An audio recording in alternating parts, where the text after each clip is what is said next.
Alors aujourd'hui, je vous parle de l'éthique en réseautage qu'il faut savoir.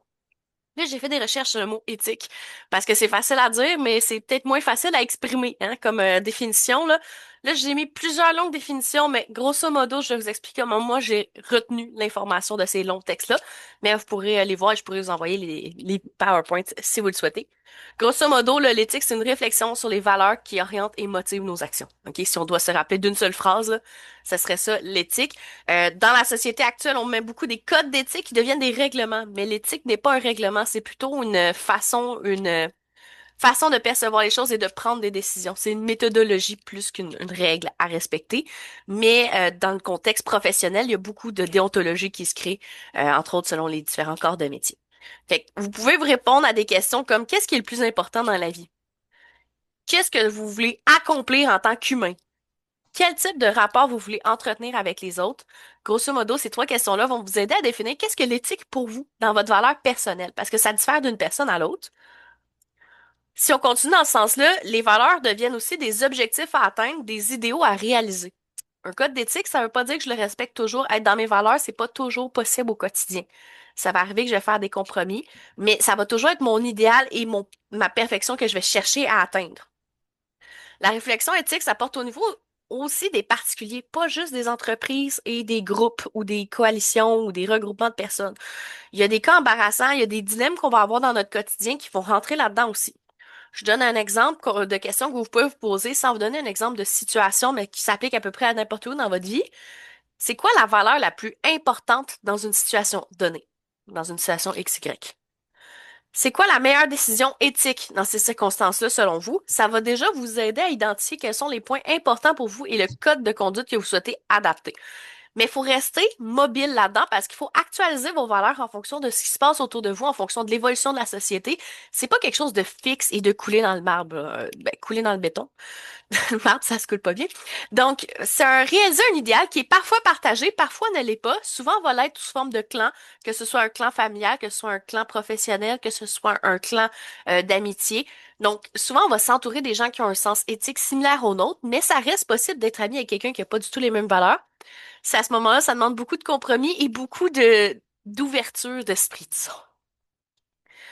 La définition en tant que professionnel, donc quelqu'un qui travaille avec un code d'éthique ou qui veut définir une éthique professionnelle, ça porte sur les valeurs qui motivent vos conduites professionnelles, qui sont actualisées dans les codes de déontologie, comme je vous le disais. Les valeurs des entrepreneurs définissent un idéal général de pratique. Donc, comment je vais faire les choses. C'est ce qui va être écrit dans votre code de déontologie généralement. Mais c'est beaucoup la motivation de pourquoi je le fais comme ça qui va être vraiment le point le plus important.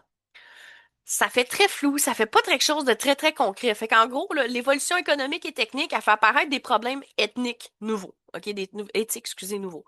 Fait qu'à tous les jours, il y a quelque chose de nouveau qui se présente, puis on sait pas trop comment le gérer, puis il faut adapter notre code d'éthique parce qu'il y a des situations nouvelles avec nos clients, avec nos collaborateurs qu'on n'aura jamais géré avant, puis à ce moment-là, on doit s'adapter. Fait que ça fait partie de ce principe-là aussi d'établir notre propre éthique personnelle. Là, j'ai pas eu envie de rester dans la définition longue et très très stricte. J'ai envie de jouer avec vous pour qu'on voit comment est-ce qu'on applique ça au quotidien, puis de tester un peu quelle est l'éthique parmi les participants du groupe ce matin. Qu'est-ce que vous pensez qui est bien, qui est pas bien, en fonction de votre propre code d'éthique personnel. Fait que je vais vous faire des mises en situation et quand je vais vous dire qui vote pour A, vous levez la main, qui vote pour B, vous levez la main et ainsi de suite, OK? On pourra voir un petit peu, puis on va s'amuser. Je vais vous donner moi la réponse selon ce que j'ai fait comme recherche et le code de vie de RGE, bien sûr, parce que là, on est dans le cadre de réseautage. Donc, première mise en situation. Je suis dans un événement en présentiel de mon groupe de réseautage et je découvre qu'un ou plusieurs autres participants font le même métier que moi.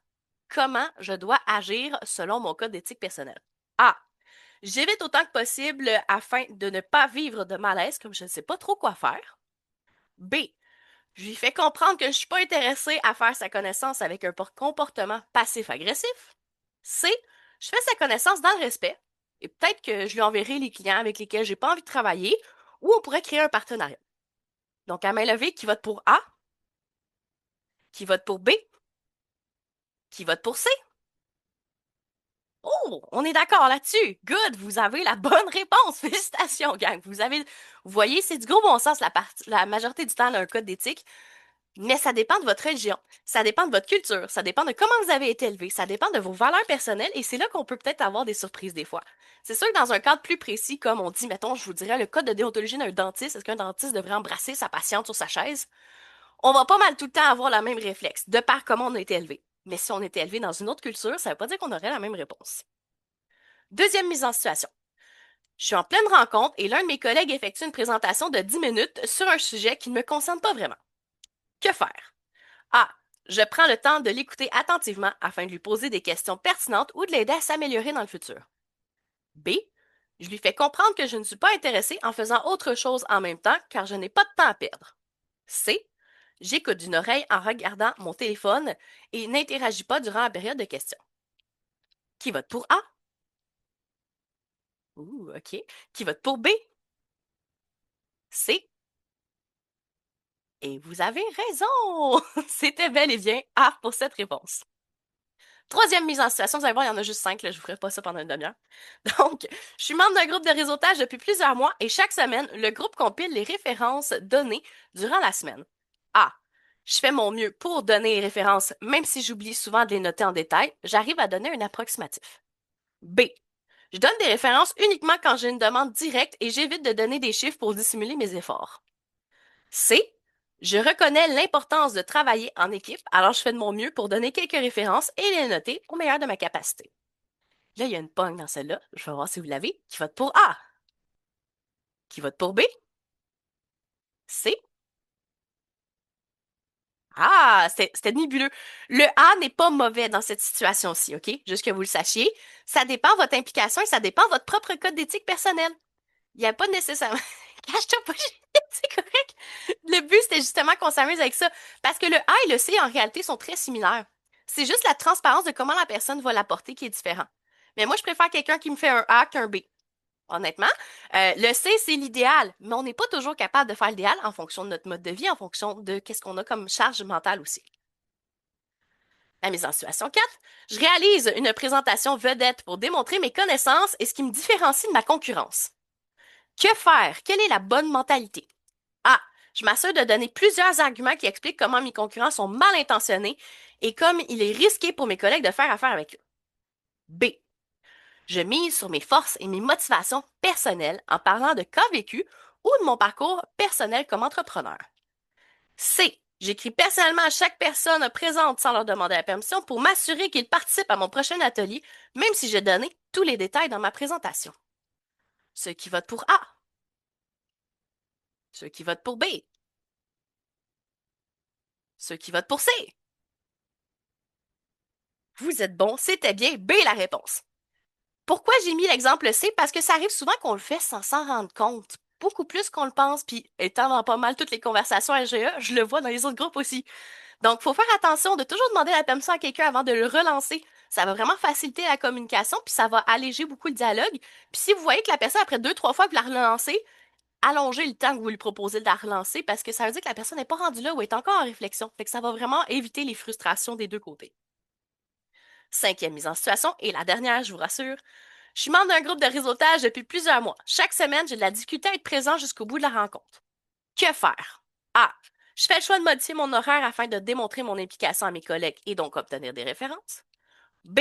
Je planifie toujours un rendez-vous client pile après la rencontre et c'est ma justification pour quitter avant la fin de la rencontre. C. Il m'arrive de m'absenter occasionnellement, mais j'essaie surtout de me faire remplacer et adapter mon horaire à la durée réelle des rencontres. Qui vote pour A? Qui vote pour B? Qui vote pour C? Oh, vous êtes divisés sur celle-là.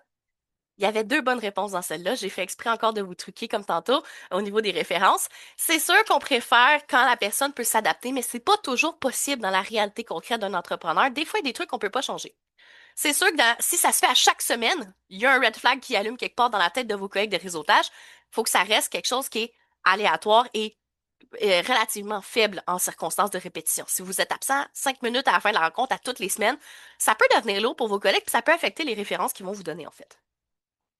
Pour la prochaine section, je vais arrêter le chrono et je vais arrêter l'enregistrement. Je veux savoir si vous avez des exemples à nous donner que les gens pensent peut-être pas des fois, mais qui peuvent être offensants. Puis on va le faire tout ça dans l'amour et la bienveillance. Là, on va pas nécessairement pointer quelqu'un du doigt précisément.